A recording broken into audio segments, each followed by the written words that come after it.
Nastenka just doesn't exist.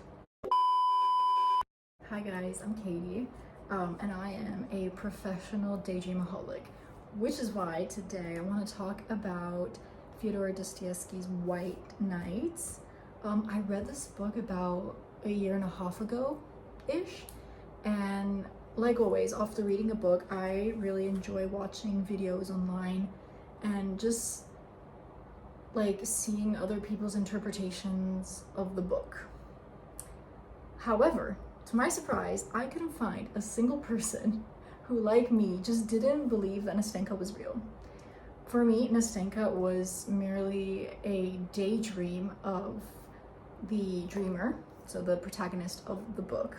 So before I begin with the analysis, I would like to briefly introduce what the book is about.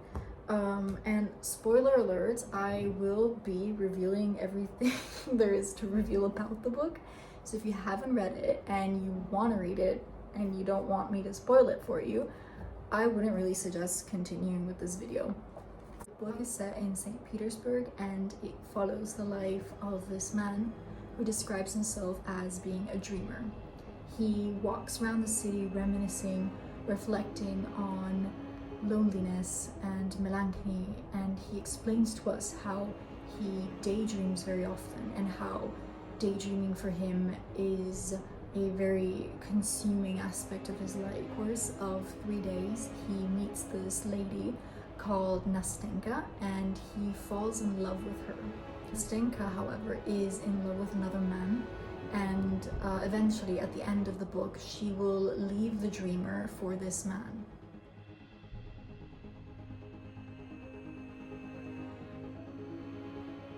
Brings me to my first point. Nastenka is purely a daydream, in my opinion, and there's so many moments throughout the book that give it away for me. I noticed it primarily within the dialogues. Whenever Nastenka would speak, it always felt like it was reflecting either what the dreamer desired or what the dreamer feared would happen. Other times, the dialogue instead just felt rather confusing, as though Nastenka was a mid-thought, like if she was unfinished or just contradictory in what she was saying, which gave me the impression of the dreamer building her up in the moment and living some sort of turmoil and confusement on what he wants versus what he fears at the same time. And already on page 2, I feel like we are given the foundation of what is to follow. I, so alone, was being abandoned by everyone. That everyone was deserting me. Well, of course, anyone is entitled to ask, who is everyone? Because I've been living in Petersburg 8 years now, and I've hardly been able to make a single acquaintance. But what do I need acquaintance for? I'm acquainted with all of Petersburg as it is. That's why it seemed to me that everyone was abandoning me when all of Petersburg suddenly up and left for their duchess. I was terrified of being left alone, and for 3 whole days I wandered about the city in a state of deep melancholy. So for me, this sounds like a man who is very sad and is very scared and has already experienced abandonment in the past. This aspect of people leaving the town that he's living in is in a way reminding him of this feeling of being abandoned. So for these 3 days, what better way is there to avoid this fear of abandonment than to build up this whole daydream? Now, let's talk about how Nastenka is introduced, which is very important already. Nastenka is introduced to us as this lady, this beautiful lady, who is standing in front of a rail of a canal, looking over this canal, and she is crying. She is in a vulnerable situation, and this man comes up to her and starts following her. And the dreamer helps her out. Now, let's think about this for a moment. We know that the dreamer is a lonely guy He has no friends, he has no social life, and he feels excluded by others, so he excludes himself too. In the story, he is the one that saves the girl. He is the one that is helping, that is needed, that is seen as a hero. And this is a very typical way to begin a daydream. He gets to fill what he is lacking. He feels useless, so in the daydream, he is useful. That being said, it's not only within the dialogues in the book that Nastenka comes across as a daydream. Dostoevsky within the book tries to explain it to us indirectly. And this for me was revealed in page 15. I'm a dreamer. I have so little real life that I regard such moments as this one now to be rare, that I can't help repeating these moments in my dreams. I will dream of you all night, for an entire week, all year long. I will come here tomorrow without fail, exactly here, to this very spot, exactly at this time, and I'll be happy as I recall what happened yesterday. This place is already dear to me. I already have 2 or 3 such places in Petersburg. Once I even shed tears because of a memory like you. Another way in which, in my opinion, we are being indirectly told that Nastenka is merely a daydream is when the dreamer tells Nastenka that he would like to continue speaking in third person, as speaking about his daydreams is rather embarrassing. Dostoevsky drops questions that allows us as the readers to stop and really wonder, kind of like if he was hinting to us through a Socratic method, so giving us an answer through questioning whether Nastenka is really real or not. For example, this is seen in page 33. Would you believe, when you look at him, dear Nastenka, that indeed he has never known her who he loves so in his frenziest daydreams? Can it be that he has only seen her in certain captivating phantoms and only dreamed this passion? Can this really all have been a dream? Now let's go into some of the dialogue that is presented in the book. On page 59, Nastenka tells the dreamer how she loves him, how he was essentially sent by God. Do you know why I'm so happy? She said. So happy to look at you. Why I love you so today? Well, I asked, and my heart began to tremble. I love you because you didn't fall in love with me. You're so unselfish. You love me so. When I'm married, we will be great friends, more than if we had been brothers. I will love you almost as much as I love him. On the superficial level, it comes across as a really sweet and gentle interaction between both of them. But if you look closely, with every positive, caring statement of hers, there is straight away a qualification afterwards. She loves him, but not as much as she loves the other guy. She will love him, but as a brother, as a really close friend. He is wonderful, yet she is leaving him for someone else. He's a man who has always been excluded, a man who feels unworthy of love. So even in a daydream, which he can construct himself, where he can essentially give himself everything he wants, he still doesn't feel like he deserves it.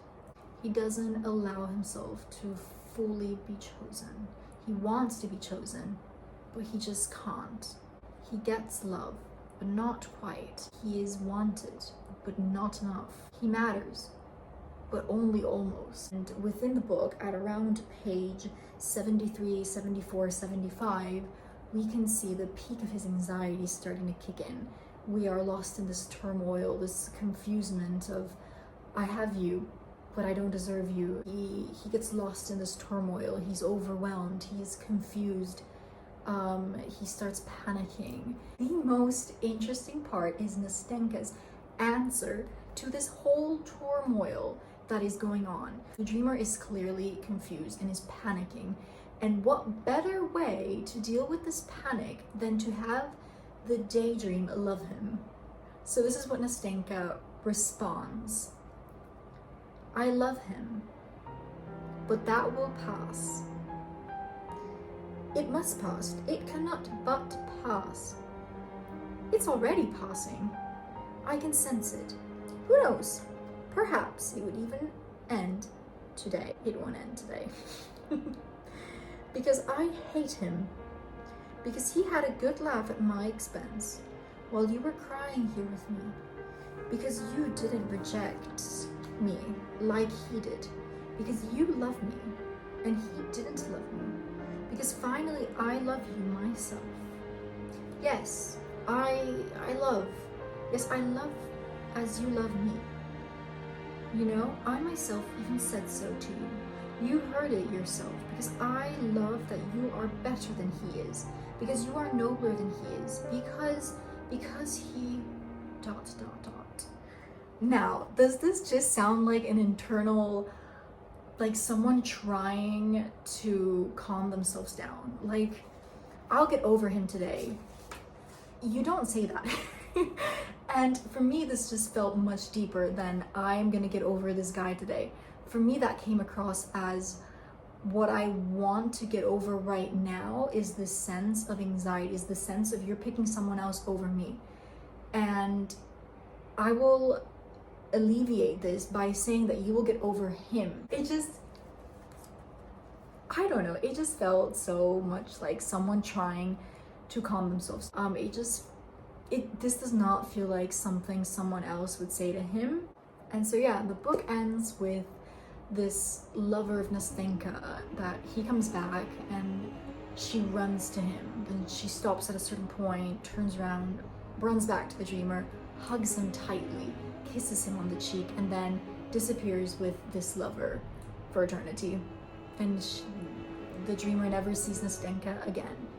The dreamer at a specific part in the book tells us that he daydreams so much and he gets so indulged and lost in his daydream, but then at the end of the daydream, reality hits and he feels humiliated, he feels sad.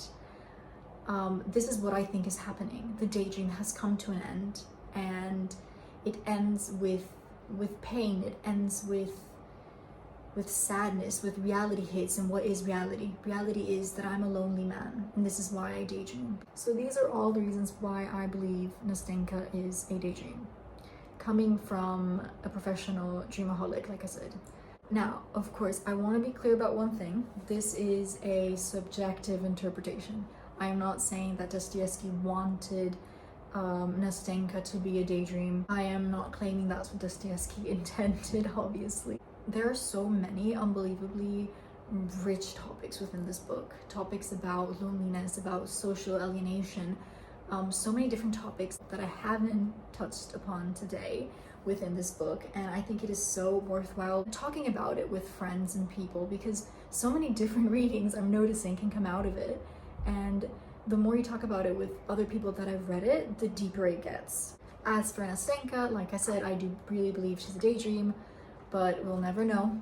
I can't pick up and call Dostoevsky and be like, hey, was Nastenka supposed to be a daydream? Because he's dead. So maybe that's for the better, because if she's not a daydream, then I believe that the daydreamer should officially receive the title of being the biggest love bomber on this planet. Because what do you mean?